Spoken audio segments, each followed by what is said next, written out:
Hi నమస్తే welcome to my channel Vasumathi's vlogs. పండగ రోజు పక్కింటి అబ్బాయి వచ్చి నువ్వులు అన్నీ ఇచ్చినాడు, చిక్కి అవి.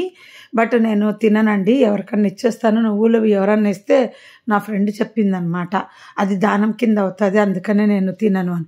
అప్పటి నుండి నేను కూడా తినను. హైదరాబాద్లో అందరు ఇస్తారు కదా అలాగే. సో నేను తినకుండా ఎవరికన్నా పని వాళ్ళకి ఇచ్చేసేదాన్ని. మీకు నచ్చితే ఈ టిప్పు ఆలోచించి ఫాలో అవుతారని చెప్తున్నా. చైన్ వస్తుంది ఈ మధ్య మళ్ళీ. అబ్బా చెప్పండి, ఎప్పుడు పని చేసే వాళ్ళకి పని ఉండనే ఉంటుంది కదా. పని చేయనోడికి పని ఉండదు, చేసేవాడికి ఎప్పుడు పని. ఎవరికైనా అంతే, నాకైనా నీకైనా ఎవరికైనా. నేను ఇప్పుడు ఉల్లిపాయలు కట్ చేసుకుంటున్నాను. ఎన్ని పెట్టుకుంటానో చూడండి, మీకు యూట్యూబ్లో టిప్స్ చూపించినది. డైనింగ్ టేబుల్ మ్యాట్, ఇదేమో ఒక బాస్కెట్ది లిడ్, పొట్టు తీయటానికని చెత్త చెదారం అన్నీ రెడీగా పెట్టుకుంటాను అప్పటికప్పుడు. ఇది మన వాళ్ళు భలే చూపిస్తున్నారు అబ్బా, చాలా బాగుంది, యూజ్ అవుతుంది. ఇలా చేతికి స్పూన్ పెట్టుకొని ఇలా రబ్బర్ బ్యాండ్ వేసుకొని కట్ చేయడానికి. నేనేం చేస్తున్నా అంటే, అది తడిచిన తర్వాత వేస్ట్ అయిపోతుంది కదా. ఇదిగోండి, నాకైతే ఈ స్టీల్ స్పూనే బాగుంది. అంటే దీంట్లో ఇంకోటి వాషింగ్లో ఉంది, ఇంకా చిన్నది ఉన్నా, పాత స్పూన్ ఒకటి ఇట్లా పెట్టుకున్నా. ఇదే బాగుంది, గ్రిప్ వుడెన్ దానికంటే కూడా చాలా బాగుంది. ట్రై చేయండి. నేనైతే ఇప్పుడు ట్రై చేస్తున్నా. నాకు ఆ రోజు చాలా బాగుండింది కూరగాయలు కట్ చేసేటప్పుడు. చిన్న గుంత ఉంది కదా, ఈ మాత్రం స్పూన్ పెట్టుకోండి. ఈ వంట వాళ్ళ కాడ నేర్చుకున్నది ఏంటంటే, ఉల్లిపాయలు పొట్టు తీయటం నేర్చుకున్నా. నేనైతే మొత్తం హాఫ్ కట్ చేస్తుంటే కదా, నాకు ఇదే ఈజీగా ఉంది, బాగుంది. ఉల్లిపాయలు పొట్టు తీసి పెట్టుకోవటము, పచ్చిమిర్చి మిక్సీకి వేసి పెట్టుకోవటము, అల్లం పొట్టు తీసి చిన్న ముక్కలు కట్ చేసి పెట్టుకోవటము, ఇవన్నీ చేసి ఇట్లా ఉంటుంది. వీడియో అనేసరికి కన్ఫ్యూజన్ ఉంటుంది. ఇది ఇలా ఇవన్నీ చేసి పెడితే మనకు కడిగి పెట్టాలి, కానీ కడిగి పెడితే పచ్చి ఉల్లిగడ్డ కదా, కొంచెం తొందరగా పాడైపోతూ ఉంది. సో ఇది బాగుంది ఈ సిస్టమ్. ఇప్పుడు ఏం కడగట్లేదు, వాడుకునేటప్పుడు కడిగేస్తా. ఇలా అన్నీ కట్ చేయడానికి అన్ని పని మనుషుల్ని, వంట మనుషుల్ని అందరినీ పెట్టుకొని అందరినీ పంపించేసి మళ్ళీ ఇబ్బంది పడుతున్నాం. చలికి వేళ్ళు యాక్చువల్గా ఉండలేదా, అంతగా పని చేయవు. ఇలా చేస్తున్నాం. ట్రై చేయండి. యాక్చువల్గా ఇది బాగా వచ్చింది. ఏంటంటే బాగా కటింగ్ వచ్చిందండి మొన్న. ఇప్పుడు ఇట్లా బాగా వస్తుంది కట్ చేయడానికి. నేను ట్రై చేశాను, బట్ ఇప్పుడు వర్కౌట్ అవ్వట్లే. ఎమర్జెన్సీకి అంతే. ఇది మనకు నాకైతే యూజ్ అయింది, చేయి కట్ కాకుండా బాగా. ఈరోజు అది జారిపోతూ ఉంది, అవసరం లేదు, ఇట్లా అనేస్తే వచ్చేస్తుంది. ఉల్లిపాయలు ఇట్లా ట్రై చేయండి. నేను చాలాసార్లు ఆఫ్ చేసి చూపించాను కదా కట్ చేయటము. ఇలా పొట్టు తీస్తేనే ఈజీగా వస్తుంది. నాకు ఆఫ్ వేసి ఆఫ్లో తీసి అయితే దీని లోపల కుళ్ళినది ఏముందో ఇప్పుడు బయటపడదు. మనము ఎప్పుడైతే మొత్తము హాఫ్ చేస్తాం కదా అప్పుడు బయటపడుతుంది. ఇప్పుడు ముందు ఇలా పెట్టి ఫ్రిడ్జ్లో పడేస్తే ఘాటు ఉండదు. ఇంకోటి, మొలక వెత్తినవి వాడకూడదు అన్నారు. ఎందుకు వాడకూడదు నాకు తెలీదు. మంచిది కాదంటే ఇంక అన్నీ పడేసుకునేంత ఫైనాన్స్ లేదు. పడేయను కూడా, ఫైనాన్స్ ఉన్నా కానీ పడేయను. మొలక పెసలు తింటాము మనము, మొలక ఎక్కించుకొని స్ప్రౌట్స్. ఇప్పుడు ఇవి తినొద్దంటే యూట్యూబ్లో ఎక్కువ అయిపోయినాయి చెప్పేటివి. ఇది తినకు, ఇది తాగకు, ఇది చెయ్యకు అని. పిచ్చెక్కుతుంటుంది, అవునా కదా. చూడండి చలి ఎంత ఉందో. ఇది నా వంట స్వెటర్ అండి. వంట స్వెటర్ వేసుకొని పని చేస్తున్నా. రోజు ఈ స్వెటర్ చూసి బోర్ కొట్టింటుంది.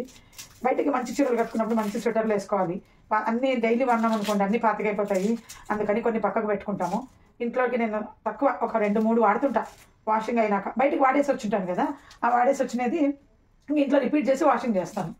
మా పిల్లలు అయితే రోజుకు ఒక రకం వేసుకుంటారు, అన్నీ హ్యాంగ్ చేసి అట్లా ఆల్టర్నేట్గా. మా ఆయన అయితే ఇంట బయట అన్నీ ఒకటే వాడి వాషింగ్కి వేస్తాడు 3 days అట్లా. నేను ఇది నైట్ పడుకునేటప్పుడు వేసుకుంటాను, మళ్ళీ పొద్దున వంటకు వాడతాను. మళ్ళీ ఇప్పేసి ఇంకా పని అయిపోయింది అనుకుంటే ఇప్పేసి మార్చుకొని మళ్ళీ నార్మల్ వేసుకుంటాను.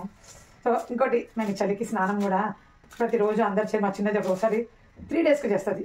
కాలేజ్ ఉంటే నా వెళ్ళేటప్పుడు డ్రెస్ మార్చుకొని వెళ్తుంది. ఇక్కడ అందరూ అట్లా చేస్తారు. కాలేజ్ ఉంటే 3 daysకి లేదు, ఇంట్లో ఉంటే 2 days 3 daysకో చేస్తుంది. చలికి తట్టుకోలేక అందుకనేసి చేయరనమాట, బట్టలు మార్చుకుంటుంటారు. ఇంకా నేను కూడా అంతే, ఒక్కొక్క రోజు స్నానం చేయను అనమాట. ఇంకా ఈ రోజు చేయాలి, కానీ ఎప్పుడు బుద్ధి పుడితే అప్పుడు చేస్తాను అనమాట. నా పిల్లలు ఎప్పుడు అడుస్తుంటారు. మా పెద్ద పాప మాత్రం పొద్దున్న లేచిందంటే వెంటనే చేస్తుంది.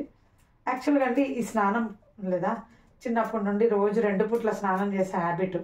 మా పిల్లలు పుట్టాక కూడా, నా పెళ్ళయ్యాక కూడా కంపల్సరీ 2 పూట్ల స్నానం చేసేదాన్ని. దానివల్ల వచ్చిన సమస్య ఏంటంటే, సమ్మర్లో ఊర్లలోకి వెళ్తే అందరి ఇళ్ళల్లో వాటర్ ఉండదు, ఒక్క పూటే వస్తుంది వాటర్. మా అత్తగారి ఇంట్లో అయితే ముఖ్యంగా ఒక్క పూట తెచ్చిపోస్తారు కనుక స్నానం రెండో పూట చేయాలంటే అడుగుతుంటే నేను స్నానం చేయొచ్చా అని అడిగి చేస్తుంటే వాళ్ళు చెప్తేనే చేసేదాన్ని. ఇంకా అందుకని అలా చెమటలతో కూర్చోలేకపోతుంటానండి. ఎంత ఇబ్బంది పడుతుంటే అలవాటైన వాళ్ళు కూర్చోలేరు నిజంగా. మాకంతా పెళ్ళిళ్ళప్పుడైతే అమ్మో అసలు మా అత్తగారింటి వైపు పెళ్ళిళ్ళకి వెళ్తే కూడా దొంగతనంగా వాళ్ళ ఇళ్ళల్లో దిగితే అందరు పోసుకోవద్దని కండిషన్లు ఇస్తారు. మా వైపు కూడా ఎవరు స్నానం చేయకండి, సాయంత్రం నీళ్ళు లేవంటారు ఊళ్ళల్లో. దొంగతనంగా ఒక 2 చెంబులు పోసుకొచ్చుకుంటాం మేము, పిల్లల కన్నా పోస్తాం అనమాట. రిసెప్షన్ అంటే ఇంకా అసలు పెళ్ళిళ్ళప్పుడు సాయంత్రం స్నానం చేయకుండా, పొద్దున పెళ్లి కూతురు ఫంక్షన్ అదే పొద్దున, సాయంత్రం స్నానం చేయకుండా మేము డ్రెస్ మార్చుకొని ఫంక్షన్కి అటెండ్ అవ్వడం ఉండదు. అంత పిచ్చి ఉండేది. ఈ ఢిల్లీకి వచ్చినాక లాక్డౌన్ అప్పటి నుండి నాకంతా మారిపోయింది. నేనైతే ముఖ్యంగా సమ్మర్ అయినా ఒకేసారి చేస్తున్నా లాక్డౌన్ అప్పటి నుండి. ఇంకా వింటర్ అయినా ఒక్కసారే చేస్తున్నాను, అది కూడా రోజు సాయంత్రం చేస్తా. మా పెద్దది ఇప్పుడు అంటుంటుంది నువ్వు స్నానం చేయవు అంటే పోయే. ఒకప్పుడు మీకు చేపించాను, నేను చేశాను.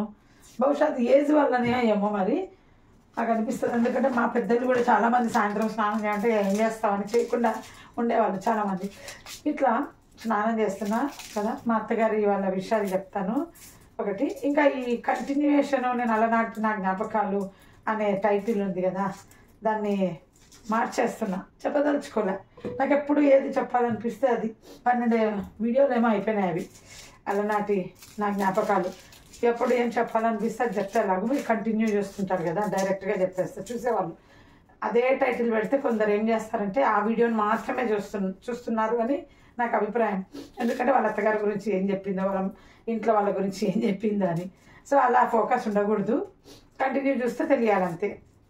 నాకు కూడా ఓపిక లేదు అలా ప్రత్యేకంగా గుర్తు చేసుకొని చెప్పడము. మా మరిది పెళ్ళప్పుడు ఒక ఇన్సిడెంట్ చెప్తా ఈరోజు. మా మరిది పెళ్ళప్పుడు నేను 10 రోజుల ముందే మా ఆయన నన్ను పంపించాడు.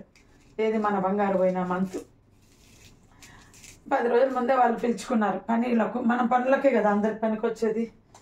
పిలుచుకున్న తర్వాత ఏం చేస్తున్నారు, నా కాడ ఎన్ని బట్టలు ఉంటాయి చెప్పండి. పెళ్ళికి కావాల్సిన బట్టలు తీసుకుపోయినా, డైలీ వేర్ బట్టలు తీసుకుపోయినా, పాపకు తీసుకుపోయినా. మళ్ళీ పెళ్ళైనాక 10 రోజులు, పెళ్ళికి ముందు 10 రోజులు, పెళ్ళి తర్వాత 10 రోజులు, 20 రోజులు ఉండాలి నేను. నాకు ఎన్ని బట్టలు ఉంటాయి చెప్పండి. ఇప్పుడు బట్టలు అంటే తీసుకెళ్తాము, ఇవి మన బ్లౌజులు అవి కొన్నిసార్లు మనము రిపీటెడ్గా వేసుకోవాల్సి వస్తుంది కదా, పెట్టికోట్స్, బ్లౌజులు, బ్రా అనుకోండి ఏదైనా.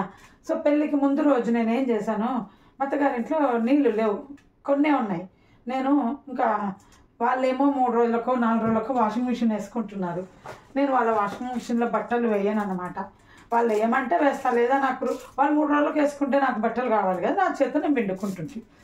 ఇక బ్లౌజ్ పిండుకుంటున్నా అండి. రేపు పెళ్లి కూతురు ఇంటికి బయలుదేరాలి, అదే పెళ్ళికి బయలుదేరాలి, రిసెప్షన్ ముందు రోజు బ్లౌజ్ పిండుకుంటున్నా.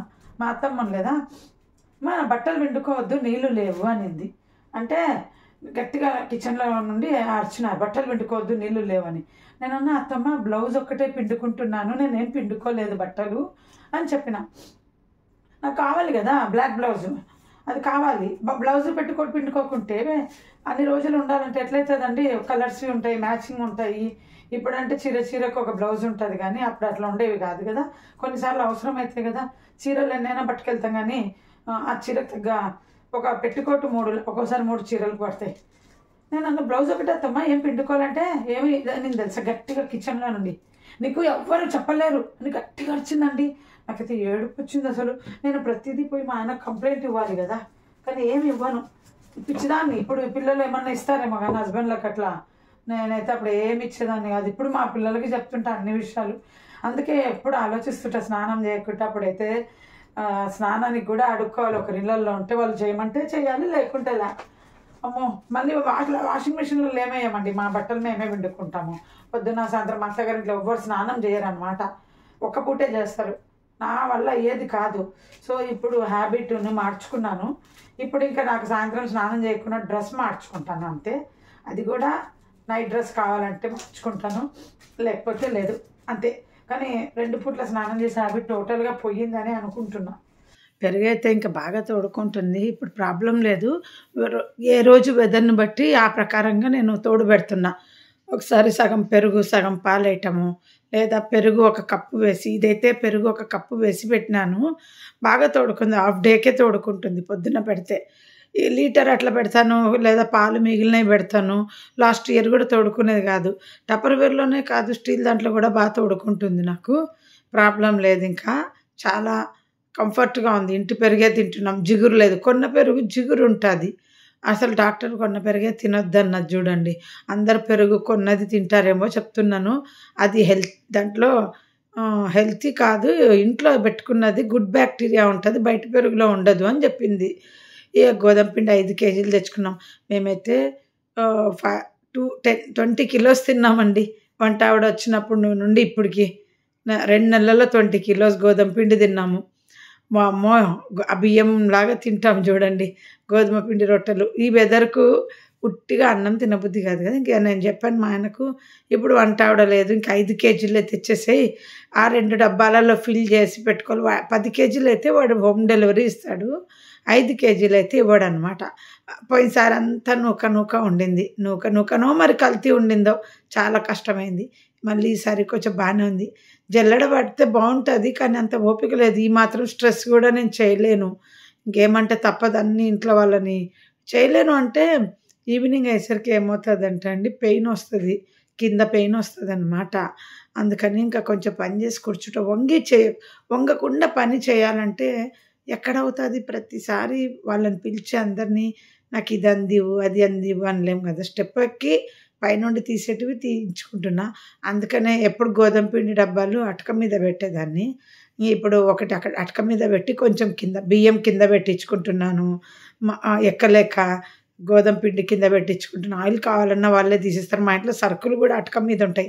అందరికి సరుకులు కింద ఉంటాయి. నాకు అటక మీద ఉంటాయి. నాకు కొంచెం గిన్నెలు ఎక్కువ కదా! మీరు వీడియోలో చూస్తుంటారు. ఆ పైన స్టవ్ దగ్గర ఉన్న ఎల్ షేప్ వార్డ్‌రూఫ్‌లోనే సరుకులుంటాయి. ఇంక మిగిలినవన్నీ గిన్నెలు. ఇట్లా బొరుగులు, బియ్యము, చక్కెర డబ్బాలు ఇవన్నీ అటక మీద ఉంటాయి. అంటే అటక అంటే ఇంక మీరు పై గూడు పెట్టుకుంటారు. నేను అటక అంటున్నాను. ఇక అంతకు మించి దాంట్లో ఇది వడియాల డబ్బాలు. అందరూ కూడా అంతే అనుకుంటా. అటక మీదే పెట్టుకుంటారనుకుంటా. అంతే కదా! వడియాల డబ్బాల తర్వాత పాపడ్ డబ్బా. ఇంకోటి మజ్జిగ మిరపకాయలు ఊరు నుండి తెచ్చుకుంటాం కదా! ఎక్కువ అవి గూడా. ఇవన్నీ అటక మీదే ఉంటాయి నాకు. అందరికీ అటక అంటే ఏంటి? అటక మీద స్పేర్ సామాన్లుంటాయి ఊర్లల్లో. బట్ నాకు సరుకులే ఉంటాయండి అటక మీద. ఎక్స్‌ట్రా సరుకులు అటక మీద పెట్టుకుంటాను. బిస్కెట్ ప్యాకెట్లు ఎక్స్‌ట్రావి అన్నీ స్టూల్ ఎక్కి తీసుకోవాల్సిందే. ఇంకా సరే ఇది టపర్‌వేర్ బాక్స్ ఖాళీగా ఉంది. ఇట్లా రోజు కొంచెం అయిపోయినాక మళ్ళీ అడిగి దాంట్లో నుండి కింద ఫిల్ చేసుకొని పెట్టుకుంటా. నేను గోధుమ దోస పోద్దామని పిండి తీసినాను. చిరోటి రవ్వ తడిపినాను. మా చిన్నదానికి గోధుమ దోస వద్దంట. అదే నేను చిరోటి రవ్వ ముద్ద వేస్తా కదా! భక్షాల ముద్ద. అది వద్దంట. ఇంక అప్పటికప్పుడు సరే అని గురువారం ఇది మాత్రం. ఇంకేం చేశానంటే అప్పటికప్పుడు చపాతీ బొంబాయి చట్నీ చేయమంటే అది చేసేసినాను.